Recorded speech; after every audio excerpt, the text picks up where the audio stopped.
हिसार में एचयू के गिरी सेंटर में आज विकास एवं पंचायत मंत्री देवेंद्र बबली बतौर मुख्य अतिथि पहुंचे थे, क्योंकि कल तक कयास लगाए जा रहे थे कि खेल मंत्री संदीप सिंह आज यहां पर आने वाले हैं। लेकिन आपको बता देते, विवादों के अंदर घिरे होने के कारण आयोजकों की तरफ से ये निर्णय लिया गया कि उनको यहां पर नहीं बुलाया जाएगा। बाकायदा उनसे बात की गई, लेकिन उन्होंने यहां पर आने से मना कर दिया। लेकिन अगर अब की बात की जाए तो मुख्य अतिथि के रूप के अंदर देवेंद्र बबली यहां पर पहुंचे थे। पंचायत मंत्री है, पिछले कई समय से विवादों के अंदर घिरे हुए सरपंच वर्सेस पंचायत मंत्री का विवाद जो है लगातार बढ़ता जा रहा था, तूल पकड़ता जा रहा था। इसी को लेकर के आज जब पंचायत मंत्री से ये सवाल पूछा गया तो पंचायत मंत्री ने साफ तौर के ऊपर सरपंचों को चेतावनी दे दी कि 15 जनवरी से टोहाना के अंदर जिस जन आंदोलन की चेतावनी सरपंच दे रहे हैं उसको छोड़ करके विकास कार्यों की तरफ ध्यान दीजिए। सुनवाते हैं आपको क्या कुछ जो है पंचायत मंत्री देवेंद्र बबली ने कहा। देखिए, मैं सबसे पहले तो यहाँ जो आज ये मैच करवाए गए हैं बॉक्सिंग के, मैं भाई साहब को, सिंधु साहब को बधाई देना चाहूँगा कि ये हमारे यहाँ जो हरियाणा की धरती है, जो जवानों को पैदा करती है और खिलाड़ियों को पैदा करती है, एक नर्सरी कह सकते हैं पूरे देश में, और अपने देश का भी नाम रोशन करती है। ये पूरे बधाई के पात्र हैं। और यहाँ जितने भी हमारी टीमें आई हैं, जो हमारे खिलाड़ी आए हैं, कोच साहिबान इनका स्वागत करते हैं और अभिनंदन करते हैं। सर, आपकी जगह खेल मंत्री संदीप सिंह को आना था, तो वो खेल विभाग उन्होंने छोड़ दिया है, तो आप इस पर क्या प्रतिक्रिया देना चाहेंगे? क्या वो जो आरोप लगाए गए हैं महिला कोच द्वारा वो क्या सही है? देखिए, उसकी जांच चल रही है, 19 जांच होगी। सर, 15 जनवरी को सरपंच ने टोहाना में कार्यक्रम रखा है आपके खिलाफ, उस पर क्या कहना चाहिए? देखिएगा, ये जो हमारी हरियाणा सरकार की जो जीरो टॉलरेंस पे काम कराने की पॉलिसी है, उस पर हम काम कर रहे हैं। और बहुत सी डेवलपमेंट, गांव का विकास सिर्फ गली नाली तक ना रुके।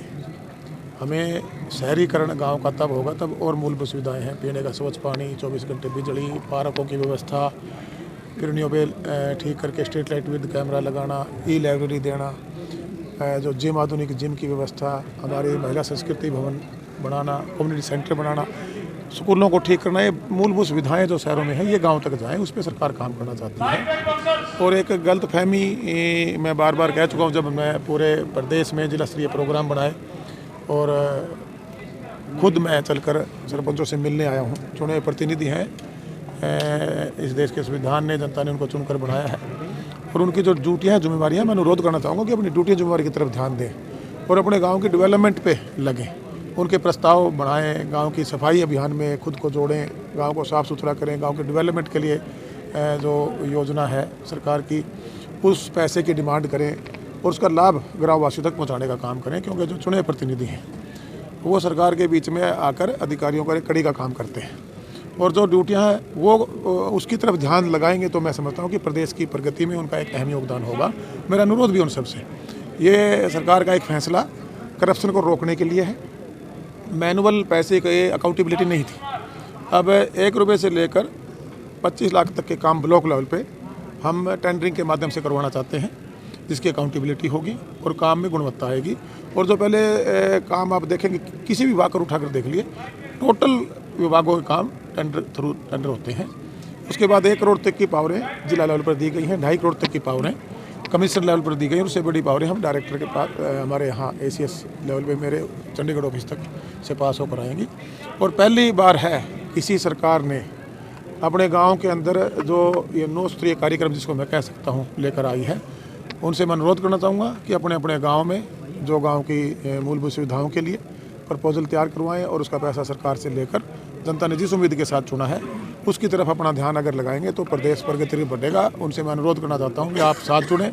सरकार की जो नीतियां हैं, सरकार की योजनाएं, जो परियोजनाएं हैं, उनको धरातल पर ले जाने में सरकार का सहयोग करें। मंत्री, सारी योजनाएं जो हैं वो फैमिली ID से जोड़ी गई हैं, कई लोगों के राशन कार्ड काट दिए गए हैं, पिछले कई दिन से वो साइट नहीं चल रही, लोग और इसके सेक्रेटरीट के CSC सेंटर के चक्कर लगा रहे हैं। देखिए, जो परिवार पहचान पत्र है, ये हमारे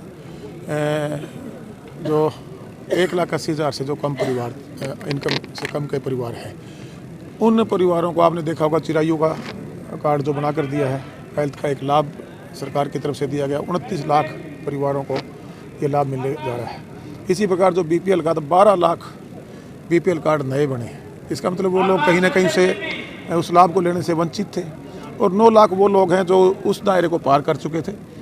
उनका मैं ये कहना चाहूँगा कि उनका शायद उनकी इनकम उससे ज़्यादा थी, उनका राइट भी नहीं बढ़ता, तो किसी दूसरे का हक हम ना लेकर जिसका राइट्स है उस तक पहुंचाने का सरकार की मंशा है और उस पर हम काम करने में लगे हुए हैं। जहां परिवार पहचान पत्र में कहीं इनकम को लेकर गड़बड़ियाँ उसके सरकार के द्वारा पिछले दिनों भी कैंप लगाए गए थे। अगर फिर भी कई समस्या है वो अपने वीडियो लेवल पर है, जिला लेवल पर अधिकारियों से बात करके उसको भी हम दुरुस्त कराने का काम करेंगे। सर बहुत सारे सरपंच ऐसे हैं जो आपकी रिकॉल के बयान से काफ़ी नाराज हैं, खुलकर के जो है चेतावनियां देते हुए नजर आते हैं मीडिया के माध्यम से, या बहुत जो है आपके अगेंस्ट में बोला जा रहा है, उन सरपंचों को लेकर के क्या कहना चाहिए? देखिए, मैं तो अनुरोध कर सकता हूँ कि आप चुने प्रतिनिधि हैं, आप राइट टू रिकॉल का ऐसा ये कानून बनाया, सरकार ने कानून बनाया कि अगर हम जनता की जो उम्मीदें हैं, जिस उम्मीद के साथ वो हमें चुनकर भेजती हैं, उस पर अगर हम खरे नहीं उतर पाते हैं तो उनको एक राइट दिया गया है आम नागरिक को।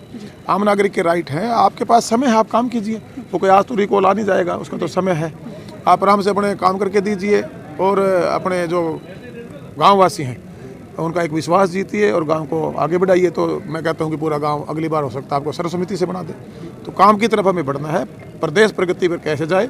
और जो पहले वाले सरकारों में बड़े लीडरों के द्वारा मंचों से कहा जाता था कि 1 रुपया भेजते हैं और 15 पैसे ग्राउंड पर नहीं पहुंचते, मैं इंश्योर कर सकता हूं जो हमारी गठबंधन की सरकार है, हम 1 रुपया भेजेंगे और 1 रुपया गाँव में आएगा।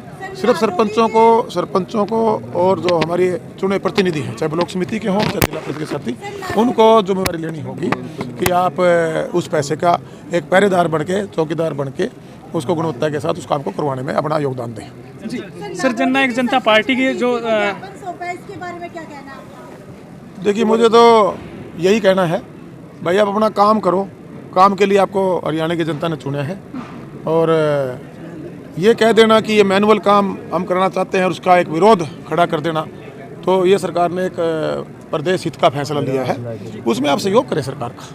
सर, जननायक जनता पार्टी के जो जननायक हैं चौधरी देवीलाल जी, उनके नाम से दूरदर्शन केंद्र का नाम रखा गया हिसार के अंदर, लेकिन अब उसे जो है यहाँ से चंडीगढ़ भेजा जा रहा है। मतलब उनके नाम को लेकर के प्रतिभा बढ़ाने की, हरियाणा में जो संस्कृति को उभारने का काम किया जा रहा था, लेकिन क्या पार्टी इस निर्णय को रोकने के लिए सरकार से कहेगी कि ये जो दूरदर्शन केंद्र इसे यहाँ से ना भेजा जाए? क्या कहेंगे इस बारे में? साथ ही सवाल में ये भी जोड़ना चाहूँगी सर, 30 और लोग हैं जहाँ जिनकी नौकरियाँ जा रही हैं, दुष्यंत चौटाला लगातार बोलते रहते हैं नौकरियाँ बढ़वाने का काम करेंगे, 30 लोग आज धरने पर बैठे हुए हैं। देखिए, आपने ये मेरे मामला संज्ञान में लिया है, मैं इस पर माननीय मुख्यमंत्री से बात करूँगा। तो ये थे हमारे साथ विकास एवं पंचायत मंत्री देवेंद्र बबली, जिनसे सवाल पूछा गया था सरपंचों को लेकर के, तो 2 टूक के अंदर जवाब देते हुए उनको चेतावनी दे दी।